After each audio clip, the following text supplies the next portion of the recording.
अस्सलाम वालेकुम दोस्तों, कैसे हो? मुझे उम्मीद है कि आप सब सही हो गया। आज जो हम बात करेंगे वो बात करेंगे हरम शरीफ के बारे में। बहुत सारे लोगों के सवाल जवाब हैं हरम शरीफ को लेकर, और बहुत सारे लोग जो है अप्लाई करना चाहते हैं। और उनका क्वेश्चन ये रहता है कि अगर हम इसमें काम शुरू करवाएं तो कितना समय लगता है, क्या क्या प्रोसेस रहता है, और अभी भी काम चल रहा है नहीं चल रहा है, वो उसके बारे में कुछ जानकारी दे दीजिए। तो मैं आपको कुछ लेटेस्ट जो है जानकारी इससे रिलेटेड निकल के आ रही है वो मैं आपको बताने वाला हूँ। और कुछ लोगों के साथ में अभी हाल ही में ही धोखा हुआ है। लगभग 30-35 लड़के जो हैं वो मुंबई जाने के बाद में बैठे रहे, और उनका जो एजेंट था वो फुर हो गया। उसके बाद में फ़्लाइट का समय तो आपको मालूम है, पूरा पैसा तो उस टाइम ले लेते हैं। और उसके बाद में क्या होता है, फिर फ़्लाइट जब देनी होती है तो उसके बाद में टिकट का इंतज़ार करवाते हैं मुंबई बुलाने के बाद में। तो वो पूरी जानकारी आपको मिलेगी, आप किस तरीके से इन चीज़ों से बच सकते हैं। अगर आपने जेन्युइन काम कराना है तो कैसे कराना रहेगा, क्या क्या प्रोसेस रहेगा, कुछ इंपॉर्टेंट चीज़ आपको मैं बताने वाला हूँ जिन पर आपने ध्यान देना है इस वीडियो के अंदर। और वही चीज़ आपने फॉलो करनी है अगर आपने कभी भी कैसे भी काम कराना है, चाहे वो हरम शरीफ का हो या फिर कोई दूसरा काम कराना हो। अगर आपने काम कराना है तो इन चीज़ों को आपने खास करके ध्यान देना होगा।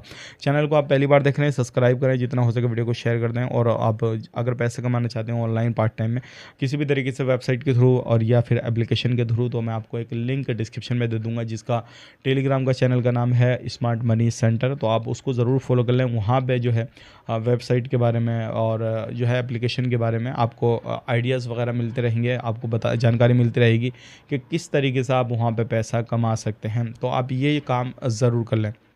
अब बात कर लेते हैं, अगर आप लोग हरम शरीफ के अंदर जाना चाहते हैं तो किन किन चीज़ों का आपने ध्यान रखना है। बहुत सारे लोग जो है कंफ्यूज होते हैं कि यार मुझे हरम शरीफ में अप्लाई करना है, मैं पहली बार अप्लाई कर रहा हूँ, क्या मेरा काम होगा या नहीं होगा। देखिए, हरम शरीफ के अंदर अलग अलग पोस्ट होती है। तो वहाँ पर अगर आप एक इंडोर क्लीनिंग के लिए जा रहे हैं तो इंडोर वहाँ पर कुछ भी नहीं है, सब आउटडोर इंडोर सारा कुछ मिक्स है। आपको धूप में भी मिल सकती है ड्यूटी, आपको ठंड में मिल सकती है, आपको अंदर बाहर कहीं पर भी ड्यूटी मिल सकती है, वो आपने करनी होगी। लेकिन जो शिफ्ट है वो 3 शिफ्टों में बांटी गई है। मतलब 8-8 घंटे की आपको ड्यूटी मिलने वाली है। 8 घंटे पहले वाले बंदे करेंगे, 8 घंटे दूसरे शिफ्ट वाले, 8 घंटे तीसरी शिफ्ट वाले बंदे काम करेंगे। मतलब अगर किसी की ड्यूटी 8 बजे से लेके 8 उसको घंटे पूरे करने हैं तो 8 से लेके उसको जो है ड्यूटी करनी रहेगी आपकी 4 बजे तक। फिर 4 बजे से दूसरे बंदे आ जाएंगे, उनको जो ड्यूटी करनी रहेगी रात को 12 बजे तक करनी रहेगी। मतलब 8 घंटे आप लगा लें हिसाब, उसी हिसाब से करनी रहेगी। फिर अगली शिफ्ट आएगी, तीसरी शिफ्ट, तो उनको करनी पड़ेगी। इस तरीके से 24 घंटे कवर किए जाते हैं। 3 शिफ्टें रहती हैं, तो उसके लिए बंदे तो चाहिए होते हैं। और बंदों की अलग अलग जो शिफ्ट है वो डिवाइड की जाती है। किसी को 1 महीना कहीं पर काम कराया जाता है, किसी से फिर 1 महीना कहीं दूसरी जगह काम कराया जाता। ऐसे नहीं है कि बंदा एक ही जगह काम करता रहेगा, अगर उसको कमाई हो रही है तो वो वहीं पे काम करता रहेगा, ऐसा कुछ नहीं है। आपको अलग अलग तरीके से जो है वो भेजा जाता है। मतलब किसी बंदे को अगर हरम शरीफ के अंदर मेन जगह पे अगर कहीं पे कमाई हो रही है तो उसको 1 महीना वहाँ पे मिल गया मौका, तो फिर दूसरे महीने में दूसरे बंदे को वहाँ पे मौका मिलेगा। तो ये चीज़ ज़रूर ध्यान रखें।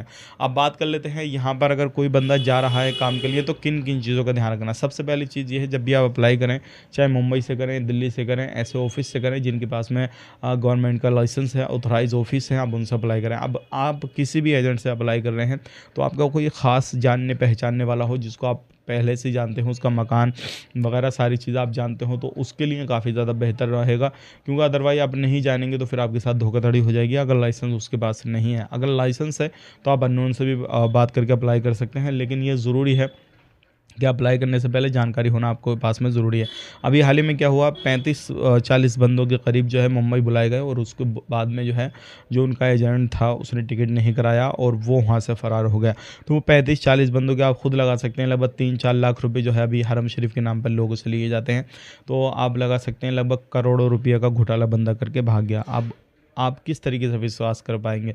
तो आप झोला छाप एजेंटों से जो घर से काम करते हैं या किसी भी तरीके से बिना ऑफिस के काम करते हैं, तो ऐसे लोगों से बच के रहें। अगर कोई आपका ख़ास है, आप उसका घर जानते हैं, मकान जानते हैं, सारी चीज़ें जानते हैं, तो आप उससे काम कराएं तो बेहतर रहेगा। वरना आप अननोन से तो उसी से काम कराएं जिनके पास में लाइसेंस है, उनके ऑफिस विजिट करें, पूरी जानकारी लें, उसके बाद में अप्लाई करें। और रही बात मसला कि भाई प्रोसेस कैसा होता, तो सबका सेम रहता है। जो सऊदी अरब का वर्क वीज़ा निकलता है उसका सबका सेम है, कोई अलग अलग प्रोसेस नहीं है। इस चीज़ का ध्यान रखिएगा। आज के लिए इतना ही, मिलेंगे इस नेक्स्ट वीडियो में। तब तक के लिए इस वीडियो को लाइक कर दें, शेयर कर दें। और पैसा कमाना चाहते हैं तो मैंने आपको शुरू में तरीका बताया, और कमेंट में अपनी राय भी बता सकते हैं। कोई जानकारी हमें देना चाहते हैं तो हमारे पेज पे हमें ज़रूर फॉलो कर लें, और कुछ पूछना चाहते हैं तो भी हमें फॉलो कर सकते हैं। आप अपना ख्याल रखें, अपनी फैमिली वालों का ख्याल रखें। Take care, bye bye.